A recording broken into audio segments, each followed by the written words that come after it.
Hello students, चलिए start करते हैं। एक्सरसाइज 12.1 चैप्टर 12 लीनियर प्रोग्रामिंग का क्वेश्चन नंबर 9 देखते हैं क्या है।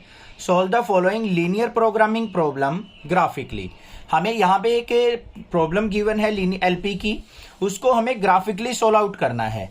क्या है वो प्रॉब्लम देखो। Maximize Z is equal to -x+2y subject to constant हमें ये दे रखे हैं।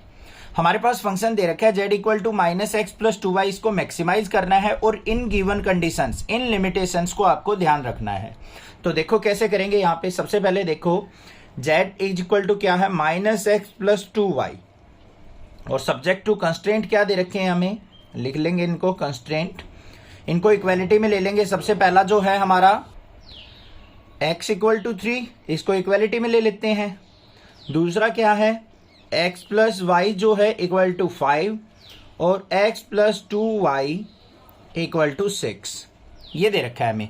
और y greater than equal to 0 मतलब पॉजिटिव की तरफ आएगा हमारा ग्राफ। अब इसकी हमें क्या करना है, टेबल बनानी पड़ेगी। यहाँ पे टेबल बना लेते हैं इनको ड्रॉ करने के लिए। टेबल के अंदर कौन कौन सी वैल्यू आएंगी, x और y की। यहाँ पे x की वैल्यू 0 पुट करेंगे, y की वैल्यू 5 आ जाएगी। y को 0 पुट करेंगे, x की वैल्यू 5 आ जाएगी। सिंपल था। यहाँ पे आ जाओ भाई, इसकी टेबल ड्रॉ कर लेते हैं। यहाँ पे x को 0 पुट करोगे, y की वैल्यू 3 आ जाएगी। y को 0 पुट करोगे, x की वैल्यू 6 आ जाएगी। आ गई हमारे पास। अब इसका ग्राफ देखते हैं। ग्राफ के लिए हमें क्या करना पड़ेगा, एक x एक्सिस एक y एक्सिस ड्रॉ करनी पड़ेगी। तो ये हो गई हमारी y एक्सिस इस तरीके से वर्टिकली, ये हो गई। एक हम ड्रॉ कर लेते हैं x एक्सिस, तो ये x एक्सिस हो गई हमारे पास। इसकी यहाँ पे मार्किंग कर लेते हैं। तो इस तरीके से मार्किंग हो जाएगी 1 2 3, इक्वल डिस्टेंस पे ही लगाना है इसको। 4 5 6 7 तक कर ली हमने। ऐसे ही वर्टिकली कर लेते हैं हम। यहाँ पे ये हो जाएगी हमारी 1 2 3 4 5 तक। ठीक है। y एक्सिस पे मैक्सिमम वैल्यू 5 ही है, x पे 6 है, तो ये कर ली हमने मार्किंग। इसकी नंबरिंग कर लेते हैं 1 2 3 4 5 6 7। यहाँ पे 1 2 3 4 5। अब देखो इसको अगर मैं ड्रॉ करूं, x की वैल्यू 0 y की वैल्यू 5, ये पॉइंट हो गया हमारा। x 0 कौन सी पे एक्सिस पे होता है हमारा, y एक्सिस के ऊपर होता है हमारा। कौन सी एक्सिस पे होता है, y पे। और y 0 x एक्सिस पे होता है। तो ये 5,0 कहाँ पे आ जाएगा, ये पॉइंट आ जाएगा। इन दोनों पॉइंट को हम क्या कर लेंगे, आपस में ज्वाइन कर लेंगे। तो इन दोनों पॉइंट को करते हैं हम ज्वाइन। ये मिला लिए हमने दोनों पॉइंट। तो हमारे पास ये कौन सी लाइन आ गई, ये ध्यान से देखो, x plus Y equal to 5 की। दूसरा क्या है यहाँ पे x0 y3, ये पॉइंट हो गया। यहाँ पे x6 y0, ये वाला पॉइंट हो गया। इन दोनों पॉइंट को आपस में ज्वाइन कर लो बच्चों। ये पॉइंट हमने यहाँ पे ज्वाइन कर लिए। इतनी बात भी क्लियर हो गई होगी। अब उससे आगे देखो, ये वाली लाइन कौन सी हमारी, x plus 2y equal to 6 की। लिखते चलेंगे ऐसे साथ में। आगे क्या दे रखा है, x इक्वल टू 3, ये पॉइंट हो गया हमारा। एक स्ट्रेट लाइन ड्रॉ कर लेंगे हम x इक्वल टू 3 की। तो ये हमारी x इक्वल टू 3 हो गई। इतनी बात क्लियर है ना, कोई प्रॉब्लम नहीं होनी चाहिए। ठीक है। अब बात आती है कॉमन रीजन की।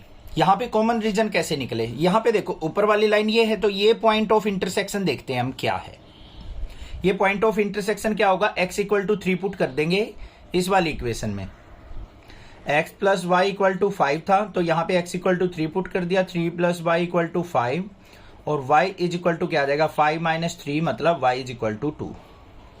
तो ये जो पॉइंट आ गया मेरा, ये क्या आ गया, a पॉइंट मान लिया इसको 3,2। x की वैल्यू 3 पुट करने के बाद y की वैल्यू मुझे 2 मिल गई।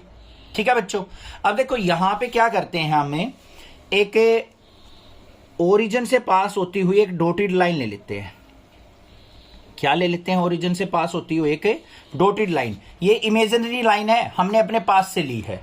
ये ऐसे पास होगी इस पॉइंट से। अब देखो यहाँ पे क्या दे रखा था, हमारा जो x है ग्रेटर देन इक्वल टू 3 दे रखा था और y greater than equal to 0। इस कंडीशन पे अगर मैं ध्यान दूं तो भाई राइट साइड में हमारा जो ग्राफ प्लॉट होगा, x greater than equal to 3 पे अगर मैं फोकस करूं तो x greater than equal to 3 में ये देखो, ये जो लाइन जा रही है हमारी, इससे ऊपर ग्राफ प्लॉट होगा या नीचे होगा, ये चीज देखने की बात है। x greater than equal to 3 में। तो इसके लिए आपको क्या करना पड़ेगा, यहां पे मान लो इस लाइन के ऊपर कोई भी पॉइंट ले लिया आपने, यहां से ऊपर यहां पे कोई भी पॉइंट आ जाएगा, x की value 4 greater than equal to 3 होगी, मतलब ट्रू एरिया हो गया। तो यहां पे हमारा शेडेड रीजन हो जाएगा, x greater than equal to 3 में ये एरिया कवर करेगा। ये इसमें आ जाओ, x plus Y greater than equal to 5, ये वाली लाइन थी, इससे ऊपर का एरिया, ये सारा एरिया होगा इस तरफ का, ये ऐसे चलेगा पूरा एरिया, तो ये एरिया भी आ जाएगा। तो मतलब ये एरिया इस लाइन में भी कवर कर दिया। दूसरा आ जाओ, x plus 2y greater than equal to 6, तो इसमें भी ऊपर की तरफ एरिया लिया जाएगा हमारा, तो ये भी क्या करेगा, इसी एरिया में जाके कॉमन रीजन दे देगा। तो ये आ गया मेरे पास कॉमन रीजन। अब बच्चों ध्यान से देखो, हमारे पास यहां पे ये तो कौन सी लाइन है, x इक्वल टू 3 की लाइन है। ये क्या आ गया हमारा, अनबाउंडेड रीजन। कौन सा रीजन आया है, अनबाउंडेड, मतलब कहीं तक भी चला जाएगा, इनफाइनाइट तक। कोई आपको पर्टिकुलर पॉइंट दिखाई नहीं दे रहे कि किस वैल्यू पे, किस पॉइंट पे हम क्या निकालें, यहां पे कोई भी अपनी मैक्सिमम या मिनिमम वैल्यू निकाले, कोई पॉइंट ही नहीं है हमारे पास यहां पे। तो यहां पे क्या हो जाएगा, फिजिबल रीजन क्या है, अनबाउंडेड। लिखेंगे यहां पे फिजिबल रीजन इज अनबाउंडेड। क्या है, अनबाउंडेड रीजन। और हमारे पास पॉइंट क्या है, अकेला पॉइंट है, एट पॉइंट ए 3,2। इस पॉइंट पे देखो हमारा z क्या वैल्यू देगा, z इज इक्वल टू क्या था, माइनस एक्स प्लस 2y। बच्चों पुट करो यहाँ पे, तो z इज इक्वल टू क्या आ गया, माइनस का 3 प्लस में 2 मल्टीप्लाई 2, तो z इज इक्वल टू क्या आ जाएगा 1, 2 2 जा 4 में से 3 गया 1 आ गया। अब 1 हमारा क्या है, ना तो हमें मैक्सिमम पता है ये मैक्सिमम है या मिनिमम है, क्योंकि एक सिंगल वैल्यू को किसके साथ कंपेयर करके मैक्सिमम मिनिमम निकाल सकते हो आप, यहाँ पे ओनली सिंगल वैल्यू है। तो यहाँ पे क्या लिखेंगे, z इज इक्वल टू 1 है, is maximum value of z or not. यहां पे लिखेंगे हम, दिस इज